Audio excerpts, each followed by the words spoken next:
During my mom's funeral, my fiancé hooked up with my cousin in my childhood room. He said, "Grief makes you weak. I need strength," while I watched them from the door. So I leaked the footage from my hidden camera to every single guest at the wake. I was still wearing the black dress I'd picked out for my mother's funeral when I pushed open the door to my old bedroom in Long Beach. The house smelled like lilies and casserole dishes from the neighbors. My head was pounding from the kind of grief that feels like it's boiling behind your eyes. I'd slipped away from the noise downstairs because I needed 5 minutes to breathe, to cry, to not be the daughter who just lost her mom. Instead, I walked straight into the sound of a muffled gasp, followed by the long, low groan of my fiancé. At first, my brain refused to understand what my eyes were seeing. My fiancé, Evan, was on top of my cousin, Mariah, both of them half-dressed on the quilt my mom made me when I turned 12. Her stupid bright red nails dug into his shoulders like she wasn't sprawled across the bed of a girl who grew up with her. Like my mother hadn't been buried 3 hours earlier. I froze in the doorway. My mouth opened but nothing came out. Evan barely flinched. He didn't scramble for clothes or mumble excuses. He didn't even look startled. He just slowly pulled away from her, sat up, wiped sweat from his forehead, and stared at me like I'd interrupted him during a workout. Then he said it, calm, clear, like it was logical. "Grief makes you weak, and I need strength." Mariah actually giggled, while fixing her bra strap. Something inside me cracked so hard I thought it might make a sound. I felt heat rise up my neck as I stepped farther into the room. My shoes sank into the carpet where I used to play with my dolls. I couldn't even cry. It was like my body shut off. I asked the only question my brain could form. Why here? Evan finally looked away, like he was bored. It was convenient. And honestly, you've always been second best. You know that. Second best. He said it like a fact. Like I should have always known. I swear the walls tilted for a second. I must have backed away because suddenly I was in the hallway, gripping the railing, trying not to collapse. Downstairs, I could hear my aunt laughing and someone clinking glasses. The whole house was filled with people offering sympathy, while my fiancé and cousin were upstairs destroying whatever was left of my ability to trust. I don't know how long I stood there, but eventually I made it downstairs. My aunt, Mariah's mother, was pouring wine for Evan, who had come down freshly showered, buttoned up as if nothing had happened. She handed him a glass, smiling like she was welcoming him into the family. He toasted her. When I walked into the kitchen, everyone went quiet. My uncle put his hand on my shoulder and said I looked overly emotional and should try not to make a scene on such a heavy day. When I finally told them what I'd seen, my family exchanged looks that told me they already knew something, or at least had suspected. My aunt said, "Honey, forgiveness is the path to peace. We're all hurting today. Hurting, right?" Their version of peace meant swallowing betrayal so the family image stayed pretty. I didn't scream. I didn't throw anything. I didn't demand they take my side. I just nodded, stepped away from the counter, and slipped out the back door while they convinced themselves they were doing the right thing. They didn't know I had installed a small security camera in my old bedroom last month to monitor the house while I was taking care of my mom in the hospital. They didn't know it was still active. And they definitely didn't know what I was about to do with that footage. I walked to my car, shaking, then opened my phone, pulled up the app, downloaded the video, and uploaded it to. I grew up in that Long Beach house. Same creaky floors, same sun-faded wallpaper, same tiny bedroom where I used to clip pictures of movie stars on the wall and dream about getting out. My mom worked 2 jobs my whole childhood, and even when she was exhausted, she still made space for me. She'd sit on the edge of my bed every night and say, "Learn people early, baby. Some folks wear their kindness like a mask." I used to think she was being dramatic. Now I keep hearing those words replaying like a warning I ignored. Evan and I met at Cal State Long Beach during a group project. He showed up with organized notes, color-coded tabs, and that stupid smile everyone loved. When we started dating, people said I traded up, because he came from a well-off family in Newport Beach. I didn't care about that. I cared that he seemed stable, grounded. Someone who said things like, "I'm here for you," and actually made you believe it. When my mom got sick last year, he was the one who drove me back and forth to her chemo appointments. Or at least he did in the beginning. After a few months, he started saying things like, "Your mom needs a professional caregiver, not you burning out." It bothered me, but I told myself he meant well. Mariah, my cousin, was the opposite of Evan. Sloppy, impulsive, the type who borrowed my clothes without asking and never returned them. When we were kids, she lied so often my mom called her a walking red flag. But family is family, and I kept thinking maybe adulthood would change her. Spoiler, it didn't. She floated in and out of our lives like a storm cloud, never staying long, always leaving a mess. My aunt defended her constantly, brushing everything off as Mariah being emotional. That was her excuse for everything. Over time, I saw the cracks in Evan, too. He made subtle comments about how I should work on myself, or how I let emotions take over too easily. Whenever I pushed back, he'd act confused, like I was reading too much into things. I learned to swallow it, pick my battles, pretend everything was fine. Then my mom went into hospice.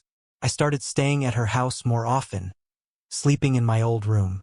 I installed that tiny security camera because the neighborhood had a string of break-ins. I told myself it was just for safety. It wasn't even hidden, just blended in with the old decor so no one noticed. In those final weeks, Evan visited less. Said funerals and hospitals made him feel trapped. I was too focused on my mom fading away to fight about it. When she died, everything in me hollowed out. I didn't even care about the funeral details. My aunt insisted on handling them. And Evan? He told me he'd step up. Looking back, I see how naive that was. How much I wanted to believe someone would finally just stay. Be solid. Not turn into another person I couldn't count on. On the morning of the funeral, he barely said a word to me. Just held my arm like a prop, greeting guests with his polished smile. When I cried during the service, he rubbed my back once and whispered, "Pull yourself together. People are watching." I should have known then, but grief makes everything blurry. You tell yourself to get through the day. You let the wrong people get close because you're too broken to question anything. And that's how I ended up standing in my childhood hallway, holding on to the railing, watching my life fracture into pieces. What they didn't know was that I wasn't as broken as they thought. Not anymore. I had the footage. I had the truth. And I had years of my mother's warnings echoing in my head. And soon, they'd all understand exactly what that meant. I didn't sleep the night after the funeral. I lay in my old bed, staring at the ceiling, replaying every moment in my head while the house settled around me. I kept hearing Evan's voice, "You'll always be second best," like it was some universal truth he'd finally decided to reveal. The thing about grief is that it strips everything down. There's no energy for pretending, no patience for lies. By morning, something inside me had gone cold and sharp. Not angry, not hysterical, just clear. Downstairs, my family acted like it was any other Sunday. My aunt made pancakes. My uncle watched TV. Evan sat at the table drinking coffee like he didn't commit the most disgusting betrayal imaginable less than 12 hours earlier. When I walked in, he looked me dead in the eye and said, "You should eat. You look exhausted." I didn't respond. I just sat across from him and watched him bring the mug to his lips with that casual confidence he always carried. Like nothing touched him. Mariah avoided eye contact, which was the closest thing to guilt she'd ever shown. My aunt kept glancing between us, her mouth tight, like she wished I'd dropped the whole thing so her daughter's reputation stayed clean. That's when the comments started. My aunt, "People do stupid things when emotions are high." My uncle, "This family doesn't need more drama." Mariah, whispering to her mother but loud enough for me to hear, "It wasn't even that serious. Not that serious." She slept with my fiancé during my mother's funeral and called it not that serious. I wanted to scream, but something in me stayed steady, detached, observing. Evan finally sighed, like he was the one tired of all this. "Can we just move forward? Your mom wouldn't want you to spiral." That was the moment something shifted in me. Permanently, because now I knew two things. They thought I was weak. They thought I'd let them get away with it. Later that day, I went upstairs to pack my things.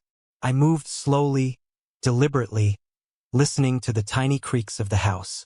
Every few minutes, someone knocked on the door to check on me, not to apologize, not to acknowledge anything, just to make sure I wasn't about to cause a scene. Cause a scene. That phrase followed me around like a mosquito. The only person who didn't knock was Evan. He stayed downstairs, glued to his phone, scrolling like he was already out of this relationship and just hadn't bothered to tell me. I checked the camera files again, not because I needed more proof, but because I wanted to see the moment they both realized I wasn't their puppet. The footage was all there, time-stamped, clear, undeniable. And while watching it, I noticed something. Between the moans and the sheets rustling, Evan said a line I hadn't heard the first time. She thinks I'm loyal. She has no idea who I really am. Something about hearing that, from his mouth, not my memory, ignited something dark and focused inside me. Because now it wasn't just betrayal. It was mockery. I spent the afternoon driving around Long Beach, Belmont Shore, Naples, the old pier, letting the city I grew up in calm me down enough to think straight. I kept hearing my mom's voice. Learn people early, baby. Well, I had learned them now. When I pulled back up to the house at dusk, Evan was waiting outside like he expected a dramatic apology scene. Instead, I walked right past him. He called after me. So we're really doing the silent treatment? I didn't answer, because silence wasn't the plan. Not even close. They wanted peace. They wanted forgiveness. What they were about to get instead was the slow, suffocating weight of consequences. The kind you can't escape. The kind you never see coming. I thought the worst thing I'd face was catching Evan and Mariah together. I was wrong. 2 days after the funeral, I went back to my mom's house to grab the last of her paperwork. Probate stuff, bank documents, things I'd been avoiding. The house was supposed to be empty. My aunt told me they all had errands and wouldn't be around. But when I walked in, the first thing I heard was my name. Not spoken. Not whispered. Argued. I froze in the entryway and listened. My aunt's voice. Sharp. Irritated. She needs to stop dragging this out.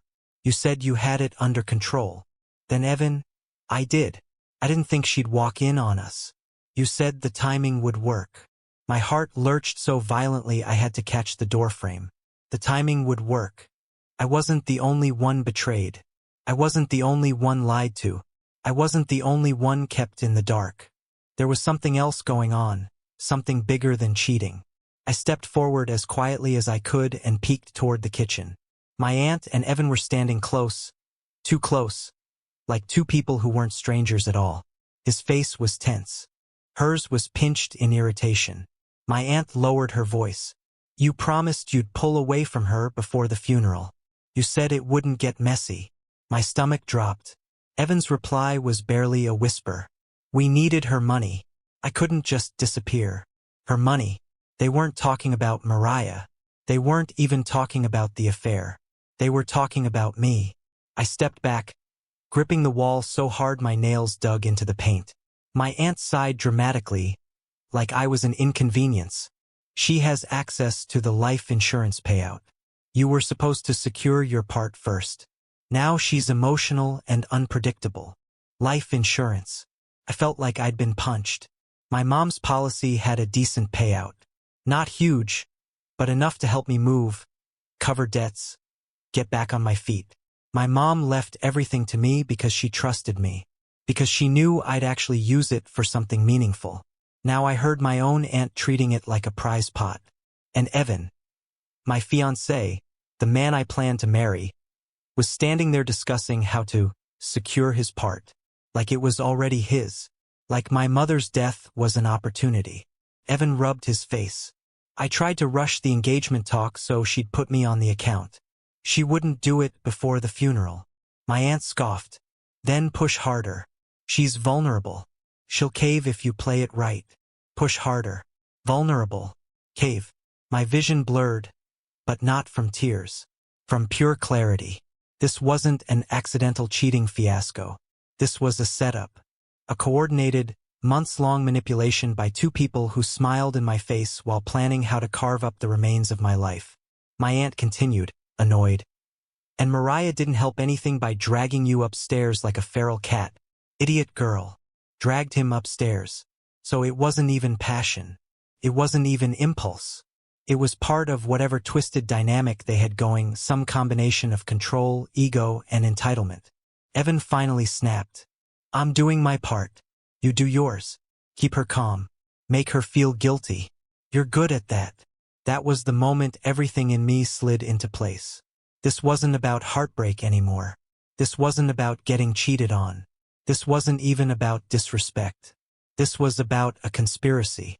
A calculated plan to use me, drain me, and discard me. And they thought I was too broken, too grieving, too emotionally messy to notice. But they forgot one thing. I had the footage. And now I had their voices. A whole new layer of betrayal. A whole new level of leverage. I stepped backward quietly, slipped out the front door, and got into my car before they heard me. My hands were shaking, but my mind was calm.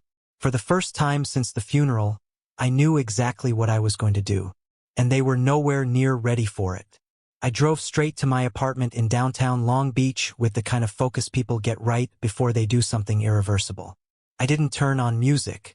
I didn't cry. I didn't replay memories. I just kept hearing their voices. My aunt talking about securing my mom's life insurance money, Evan whining about me being unpredictable. Like my grief was an obstacle in their financial plan.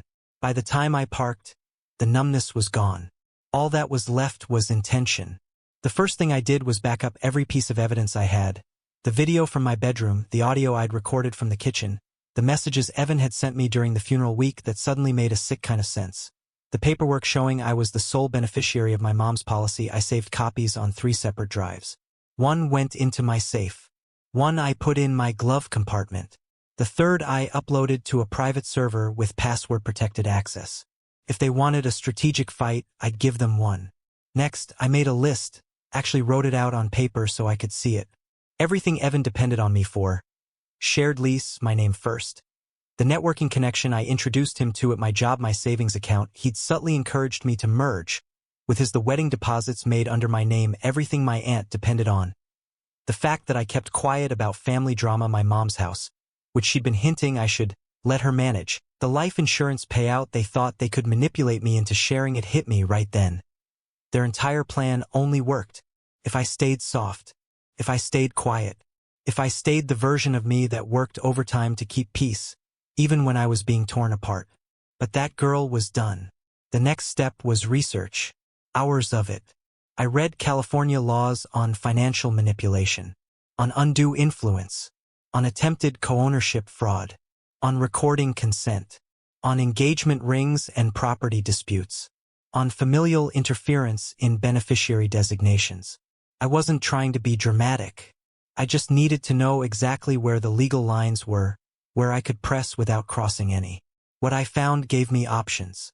A lot of them. But I didn't want just legal. I wanted surgical. So I started planning everything in layers. Layer 1, exposure but controlled. Not the footage itself, but the truth behind their motives. Their words. Their manipulation. Their plan to get their hands on the life insurance money. Something undeniable. Shareable. Damning. Layer 2. Financial severing. I prepared termination letters for the wedding vendors. I froze our shared expenses. I notified my landlord that only I would be renewing the lease. I logged into the joint savings account. One he only talked me into creating last month, and removed my portion immediately. Layer 3. Professional impact. That networking contact. The one who had basically lined Evan up for an internship. I drafted a brief, emotionless message explaining I would no longer be vouching for him. Attached the audio file of his "she's vulnerable, she'll cave" line. Let his own words speak. Layer 4. Family illumination. Not humiliation. Illumination. There's a difference. My extended family had always tiptoed around my aunt's manipulative tendencies, but they never had proof. I drafted a message to send to them when the time was right. Not the video. Not anything inappropriate. Just the conversation I'd overheard. 2 adults discussing how to profit off my grief. I didn't want them destroyed. I wanted them isolated. Layer 5, the final move. This one I kept for last. It dictated everything else. It had to be delivered at the perfect moment, when all the pieces were lined up and there was no way for them to twist the story or guilt-trip me into silence. I looked at my reflection in the dark window of my living room. My eyes looked different, clearer, harder. For the first time in weeks, I could finally breathe. My mom always said, "Some people need to see who they are before they understand what they've lost." They were about to see, and they were about to lose everything they tried to steal. I thought I understood the full scope of what they'd done. I thought the affair and the money scheme were the whole story. But I was wrong again. 3 days into my planning, I got a call from my mom's hospice nurse, Denise. She was the one who'd sat with my mom when I couldn't, the one who'd held my hand the night my mom stopped responding. Her voice sounded tight. "Can you come in today? There's something you need to see." I expected paperwork. Maybe another form to sign. I didn't expect to find her holding a locked metal file box with my mother's name written on a piece of masking tape. She set it on the desk and said quietly, "Your mother asked me to give this to you after everything's settled. But after what I heard at the service, I think you should have it now." My chest tightened. "What is it?" Denise looked me straight in the eyes. "Your mother didn't trust your aunt." Those words hit harder than anything I'd heard in the past week. She continued, "Your mom told me that if something happened to her, there were documents she didn't want your aunt anywhere near. She didn't give details. Just said you'd understand when the time came." Her hands trembled as she passed me the box. I took it home before opening it. I sat at my dining table, staring at it like it might detonate. When I finally unlocked it, I felt my entire world tilt. Inside were letters, receipts, handwritten notes, a manila envelope, copy of her will, and at the very bottom, something that made my blood run cold. A printed email chain between my mother and my aunt, dated almost a year ago. The first email was from my mom. "Stop asking about my policy. It has nothing to do with you. I've told you many times. Everything goes to my daughter. Please stop pushing this." My aunt's reply was colder than I ever imagined. "You're being unfair. I've supported you more than she has. You should consider what's best for the family. Leaving everything to her is irresponsible." Supported? My aunt barely visited, barely called, barely cared. But she wanted my mother's money. My mother's next message cut like a blade. "I will not let you manipulate me. You've done this our entire lives. It ends now." My aunt responded one last time, "You're making a mistake, and when it blows up, don't expect me to clean up the mess." The email thread ended there. My throat tightened. My mom knew. She knew my aunt was capable of cruelty. She knew she was circling like a vulture, and she tried to protect me even at the end. But the worst part, the deepest, most chilling twist, was inside the manila envelope. Bank statements, multiple transactions, all tied to a separate, hidden account my mother had opened. And one note in her handwriting: "If she pressures you, if he pressures you, this account is yours. Do not trust them. They're working together. I'm sorry you have to learn it this way." My mother wrote he. She didn't mean some generic threat. She meant Evan. My breath caught in my throat so sharply I choked. My mother knew about him. Not the affair, but the manipulation. She sensed it before I did. My hands shook as I kept reading. The last line was the kind of thing that shatters and rebuilds you in the same moment. "Baby, learn people early. These two, they only love what they can take." My aunt, Evan. My mother had seen them both clearly, long before I did. The betrayal wasn't new. It wasn't sudden. It was ongoing, quiet, calculated, and deep enough that my dying mother felt compelled to protect me from beyond her last breath. I sat back in my chair, the room spinning. Everything I thought I knew about their scheme was small compared to this. This wasn't impulsive or emotional. This was premeditated, practiced manipulation. And now I had undeniable proof, not just of their betrayal, but of their history, their pattern, their partnership, and their obsession with taking what wasn't theirs. This changed the plan. There's a difference between betrayal and cruelty. Betrayal happens in moments. Cruelty is a pattern. I didn't fully understand that until I learned why Evan and my aunt did what they did. Why they teamed up, why they targeted me, why they felt justified. The truth wasn't emotional. It wasn't impulsive. It wasn't even personal. It was cold, calculated, and horrifyingly practical. It started with a visit I didn't plan. After reading through my mother's documents, I sat awake all night, staring at the ceiling, replaying everything I'd learned. Around sunrise, something hit me, something I couldn't shake. The way my aunt talked to Evan. The way Evan talked about timing. The way they coordinated like they had a shared agenda. This wasn't a side partnership. This wasn't a fling. This wasn't emotional chaos. This was a strategy. And people don't strategize without a reason. So I dug deeper into things I hadn't thought to check before. I searched Evan's full legal name online. Not the basic search I'd done years ago. A deeper one. And I found something. A civil case from 5 years ago in Orange County. A quiet, sealed record attached to Evan's old address. He wasn't the defendant. My aunt was. She had been sued for financial misconduct against an elderly coworker she helped manage bills for. The case never went criminal, but she settled. Quietly, quickly, and listed as someone involved in the settlement paperwork. Someone who helped her pay it off was Evan's father. My blood ran cold. They'd known each other long before I ever met Evan. They'd been connected for years. This wasn't random. This wasn't fate. This was deliberate. I drove to my aunt's house the next day, not to confront her, but to watch. She didn't see me through the front window, but I saw her pacing her kitchen, shouting into her phone, agitated and panicked.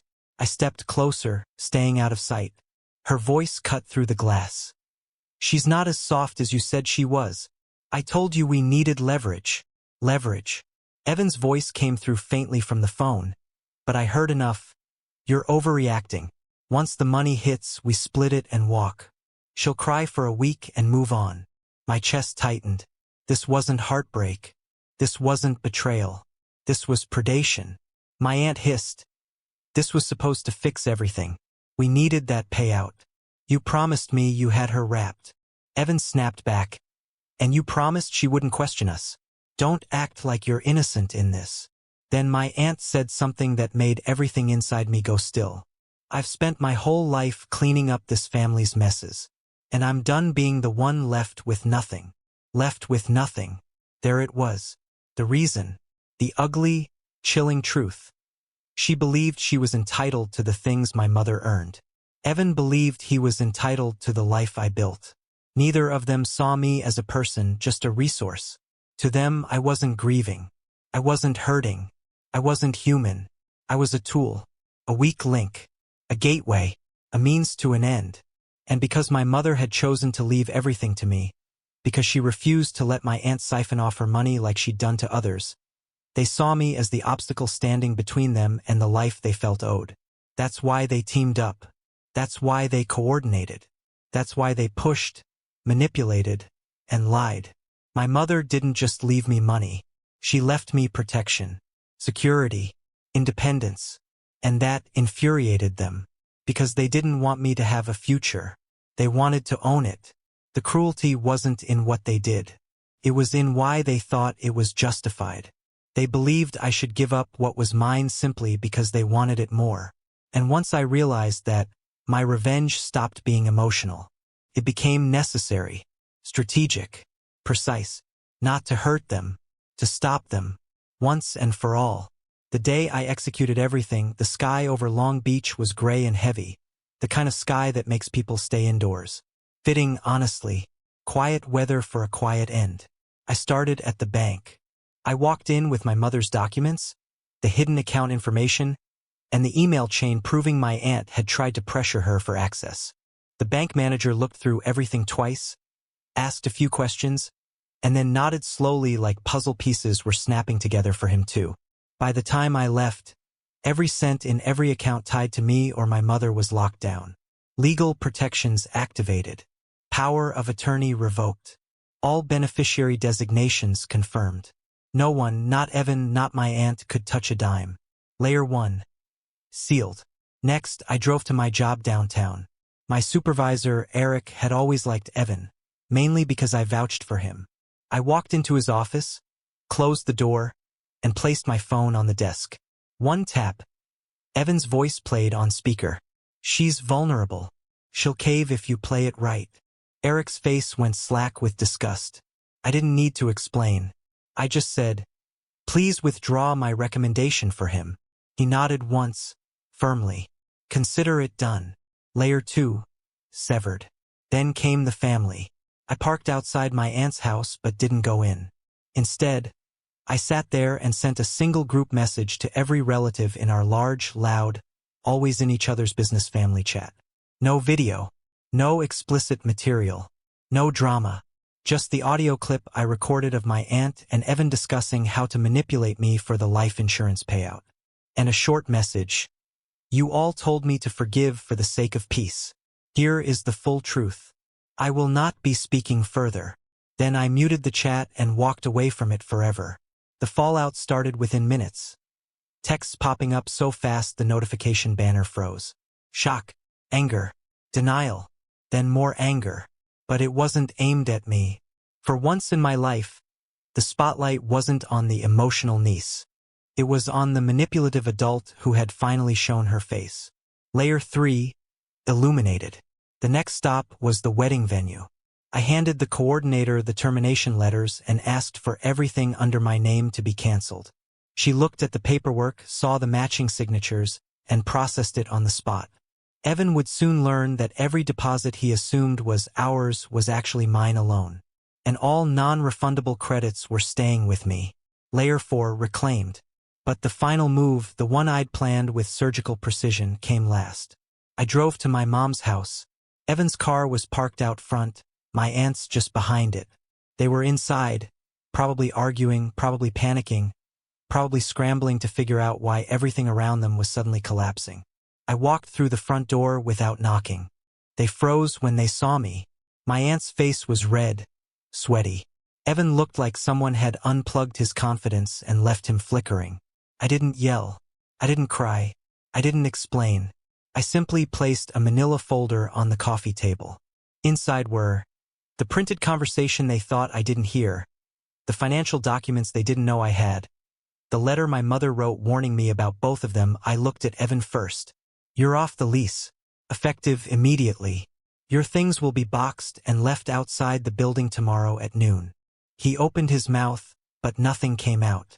Then I turned to my aunt. "I know everything. And the family does too. Don't contact me again." Her face crumpled. Not into remorse, but into fury at losing control. I didn't stay for her excuses. I didn't stay for his apologies. I walked out of my childhood home and closed the door on both of them. For good. That night, I sat alone in my apartment, surrounded by the quiet hum of Long Beach traffic.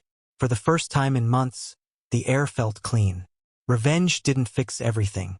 It didn't bring my mom back. It didn't erase the grief. But it did something important.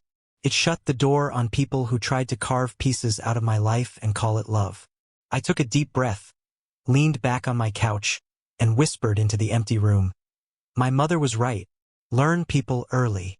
Then I added, with a tired, bitter little laugh, and some people learn too damn late.